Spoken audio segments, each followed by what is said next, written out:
Hello and welcome to Crypto Bible. My name is Oliver Tompkins, and in today's episode, I have a very interesting article I want to share with you about a new P2E game, Crypto Conflict. It's a battleship game, gunship game, very interesting. And if you're a huge gamer, a little bit like me, you might like the play to earn element. But first things first, throw me a like. Go on, why not? Get yourself subscribed to the Crypto Bible and turn on your notification bell icon, so you never miss any of these awesome breaking news stories. Now, let's have a little look at the crypto market and see what it's doing. Here I am on CoinMarketCap. Top 3 trending coins. We've got Solana, Harmony, and Bitcoin in there. Biggest gainers, we got the Shibatron, we got the OB, Rock token, and the Troddle. As we move down, now because obviously of the situation of Russia invading Ukraine, it's a little bit up and down, it's a little bit sideways. We saw a little bit of a rally for Bitcoin and definitely for Terra over the weekend, but now it looks like it's going down again. A little bit sideways, no mad moves, but Bitcoin down 2.6%, trading at $38,324. 6% down is Ethereum, 2,635. BNB down 2.7%. We've got XRP down 3.5%. Solana 0.4% down. Terra 4.6%, trading at $73.95. Avalanche down 7.4%. Polkadot 7.85% down over the last 24 hours. Have we got any double digits?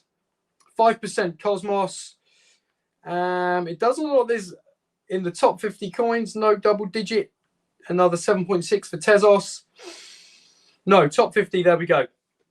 And Aave down 2.32%. Right, let's check out this new play to earn game.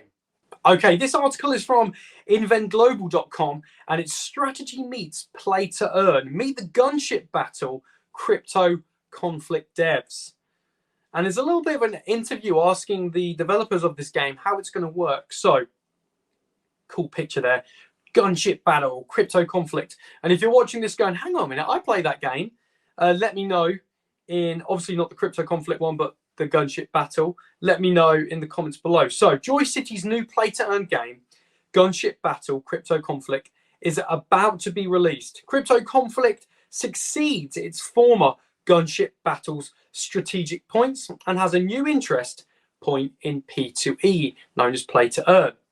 There have been positive reactions from the gamers as more and more play-to-earn games started to appear. How would the play-to-earn system be installed onto Gunship Battle? Even talked to the developers of Gunship Battle Crypto Conflict about what the game is aiming for and what's different from its original. And these two guys look like they are the developers. So the first question is, what's the biggest difference from the original Gunship Battle game? Director Park Jun-sung, the biggest difference is that it's a game that's aiming for a new market in play to earn. If the original Gunship Battle Total Warfare was focused on how we could provide more of the war game, more fun to the users, in Crypto Conflict we focused on how we could provide a chance to play to earn. Now let's be honest, if you're a gamer out there and you just love playing games to kill some time, or it's your escapism and you genuinely agree, you genuinely love to play games, how much cooler would it be is that you can play these games, have the fun, and earn some crypto at the same time. It's nuts. It's awesome. If we were to just have the players do the same thing repeatedly, like a slot machine, it'd be difficult to provide the fun while playing to earn. And in this case, the game wouldn't survive for long. But in Crypto Conflict, we've made it so players that understand the game and enjoy it can make bigger earnings. We're aiming for play and earn rather than play to earn. So play and earn. Okay. So rather than just playing to earn, you're already kind of playing and earning as, you know, by proxy, by having the fun, rather than just playing the game to earn money and not having the fun, if that makes sense. That's my take on it anyway.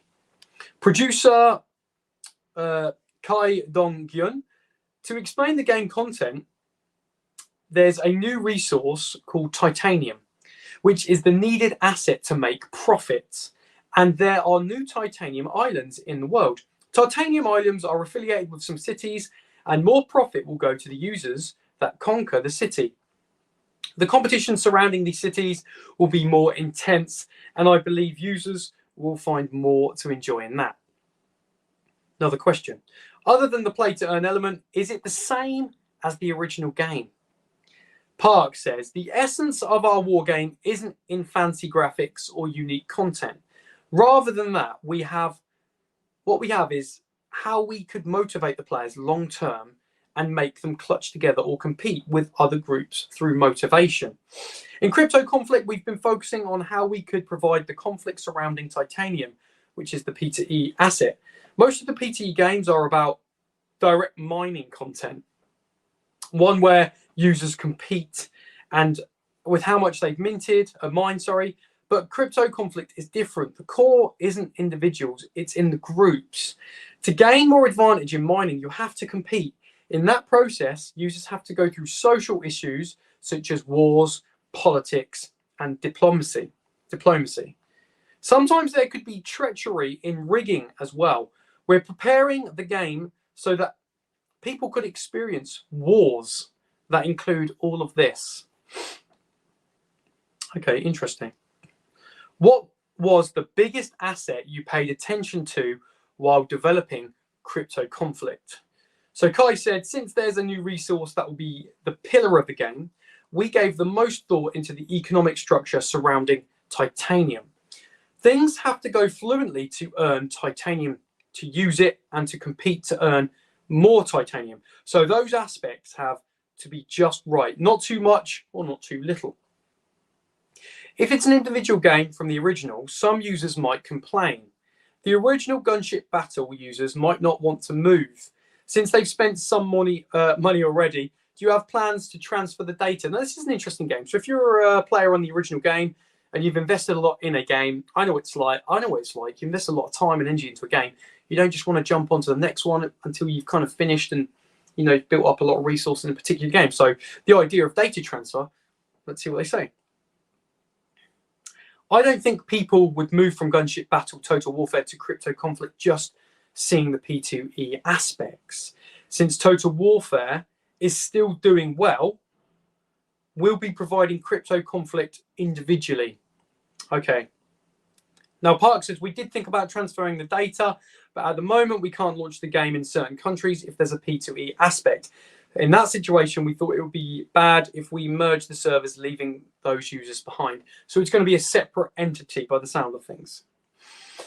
Also, the P2E market and the original gaming market don't overlap that much. There shouldn't be any cannibalization while providing a different version, and I believe there wouldn't be much discontent from the users either. As Kai said, we won't be lessening our efforts in Total Warfare, and we will continue to provide the two Gunship Battles solidly. Okay, so there's two games, and they're going to put efforts into both of this. Now, this is a little graph where you can see the Crypto Conflict game. You get titanium, combat power growth, and Milico here. Looks like you can exchange titanium for Milico. So in play to earn games, the tokens are only sold. So the value of the tokens decline. Many P2E game providers give a lot of thought to how users could reinvest the resource within the game. How is it in Crypto Conflict? Good question. So Kai says, to mine and gain the titanium, users need to compete with each other to get ahead in this competition. Users need to scale, and to scale, they would need titanium. We are trying the most to get a perfect balance for this cycle. Park says, traditionally, one of the biggest balance elements of war games is managing how to supply resources. Since Joycity has researched and provided games in the wargaming genre, we're confident in managing titanium well. In RPG games, the focus is more on the character or pet, but in war games, more macroscopic management or macroscopic management is necessary, so there are much more areas to use the resource. We're designing games so that users would need titanium in all assets necessary to grow more within the game. What they don't say is how much they estimate if users were to sell titanium. I love the idea of play to earn. I love it. And developing and upgrading your ships, your war bases, whatever it may be, your players. But I also love to know from the developers or organizations, when you have a token, what about the players that don't want to level up and upgrade? What about the ones that earn enough of the token and just want to sell it to make some money? How much is the token worth, or how much do they estimate it being worth? That's what I kind of want to know. Just an estimate, but don't have to tell me exactly. But it would be nice to know what titanium might be worth if you can, swap it on an exchange. Right, so to gain titanium, do you need to conquer the island, or are there other ways? The main source is the titanium islands. There are titanium islands that have ownership and ones that don't. Anyone can conquer islands without ownership, but the amount is limited. The efficient titanium islands have ownership. They are affiliated to cities, and the union that owns the city gains a certain amount as tax. The union that conquered cities, or those that won wars across servers, can gain more titanium as tax. How much is this titanium? Come on, I want to know. There's a little picture. It's pretty long. So in Mirror 4, you can turn your character into an NFT and sell it. Are you planning on doing the same for Crypto Conflict? So they're developers of the same game in Mirror 4. So are they going to do the same? We've been examining the possibility of making in-game items to NFTs, and we're also considering the same about the account. Many gamers are worried about the game turning into another PTW game. Do you have a solution to this? I think the installation of play-to-earn system would actually help improve the problems of P2W. Users had to keep on spending money on the original PTW game to keep up, but in P2E games, there's a chance to reinvest what they earn so they could grow more. As a result, the cash users just can't ignore the play-to-earn aspect, so they would need to move forward with the P2E efficient users. Kai says, this is a common problem for the games whose main content is competing. It's true that scaling is important to become advantageous in the competition. Spending cash is a good way to accelerate that process. However, among the users of Total Warfare, not even 10% of users spend money. The contents are mainly targeted at unions, members of the union, so that those who don't spend money can also participate in the contents as a member of a union. I believe it will be the same in Crypto Conflict. Those users would show more presence due to P2E aspects. It's Joycity's first P2E game. What's the global goal for Crypto Conflict? Their goal is to provide the best P2E game in the global market as a Korean developer. Although it's the first developing P2E game, Joycity has a lot of experience in the global market, so we're preparing well regarding the market and service.